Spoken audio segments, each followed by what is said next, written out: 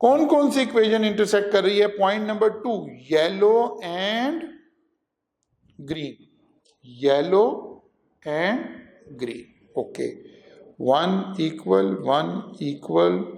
200 equal, फिर 1 equal 2 equal 320 equal 80, 120।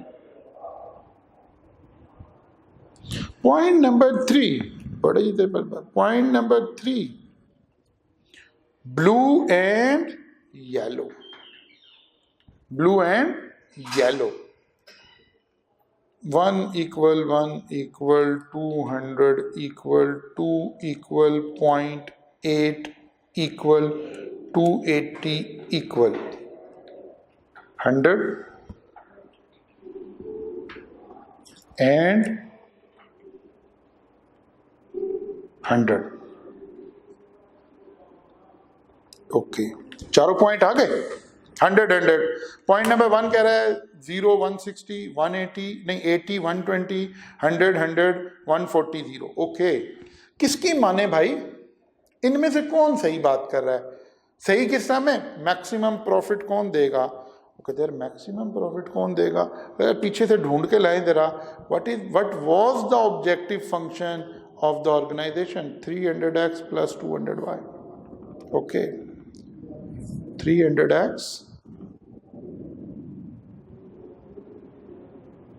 plus 200y।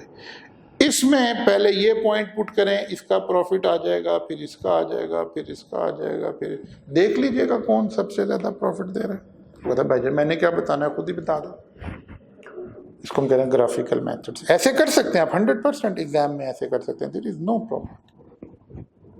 But there is another approach, we have to approach, the choice is yours. आपने सोचना है कैसे कर लें भाई, ये बात अच्छी लग रही है, ये अच्छी लग रही है, ओके जैसे भी कर लें, ओके कोई प्रॉब्लम कोई नहीं। दूसरी अप्रोच क्या कह रही है? दूसरी अप्रोच कहती है भाईजान ये जो इतना सारा काम करना है और इतने पॉइंट निकालने हैं, हम डायरेक्ट ग्राफ से क्यों नहीं पूछते कि हमें पॉइंट बता दें, जरा साइंटिफिक भी लगे, जरा स्मार्ट वर्किंग आए। हाँ जी बिल्कुल हो सकता है, क्या करें जी? वो कहते हैं जनाब फिर ऐसा करें, ऑब्जेक्टिव फंक्शन की लाइन ड्रॉ कर लेते हैं। ठीक है, मैं जरा थोड़ा सा इसको क्लियर कर देता हूं, जो कुछ मैंने आपको समझाने के लिए लिखा है, ताकि जरा क्लीनिनेस आ जाए। ओके, देखिए ये मैंने ऑब्जेक्टिव फंक्शन की लाइन निकाल ली है। आपको पता है कहां से आई है? वही ऑब्जेक्टिव फंक्शन के उसमें इक्वल टू दोनों का मल्टीपल पुट करके, एक x0 दूसरा 0। ओके, ये लाइन पहले किधर लग गई है? मैंने आपको पिछले सवाल में समझाया ना, लाइन ऊपर लग जाए, लाइन नीचे आ जाए, कोई फर्क नहीं पड़ता। जैसे ही आपने सेकंड स्केल को एडजस्ट कर लिया है ना, तो पहला स्केल तो वैसे ही फारिग हो गया ना। अब आप ये ऊपर था, इसको उठाकर नीचे, आपने इसके टिप साथ लानी है ना, इसके साथ ले आइए। मेरी बात समझ रहे? ऊपर था, यहां से टिप ली आपने, ऐसे नीचे आ रहे थे, नहीं आप नीचे से जाना चाहते हैं, वहां से आप स्केल उठाइए, नीचे ले आइए, यहां से ऊपर चले जाइए। ठीक है ना? ये काम मैंने बड़ा अच्छा आपको वीडियो में दिखाया हुआ, करके फिक्र नहीं करनी आपने। ओके, तो जनाब अली हमने क्या किया, इस लाइन के ऊपर स्केल रख दिया, ये आ गया जनाब स्केल। सेकंड स्केल दोनों राइट एंगल वाले लेने, टिप जिसकी स्ट्रेट हो, सेकंड लगा दिया। वही बात, सेकंड स्केल को ग्रिप कर ले, हाथ रख के ग्रिप कर ले, ये नहीं हिलना। सारा की टू सक्सेस इसके अंदर है, सारा फिनोमिना असल में इस स्केल ने पहले वाले स्केल के एंगल को इंटैक्ट रखना है, क्योंकि यहाँ ऑब्जेक्टिव फंक्शन इस पहले वाली, यानी जो ऑब्जेक्टिव फंक्शन की लाइन है, इसके एंगल पर डिपेंडेंट है। उसके एंगल को कांस्टेंट करने के लिए हमने परपेंडिकुलर ड्रॉ करके, ताकि इसके साथ ही जब ये मूव करेगा तो इसकी पोजीशन एंगल चेंज नहीं होगी। ओके, सो अब क्या करूं जी, मैं इसको स्लोली मूव करता हूं और मेरे सामने टारगेट क्या है। अगर मैं ओरिजिन से अवे जा रहा हूं तो जो आखिरी पॉइंट टच होगा, पॉइंट कौन से? वही टारगेटेड पॉइंट, 1.1 0.2 0.3 0.4। क्लियर होगी बात? चलिए जी करते हैं मूव। ये जी मैंने मूव किया, आखिरी point 0.3 is the last point. देखिए स्केल पे तो बड़ी जबरदस्त नजर आ रहा है ना, ये गुजर गया, ये भी स्केल के ऊपर आ चुका हुआ है, ये भी स्केल के ऊपर आ चुका हुआ है, ये पॉइंट बाहर है। इसका मतलब हुआ ऑप्टिमम पॉइंट कौन सा है? ये पॉइंट मेरा ऑप्टिमम पॉइंट है।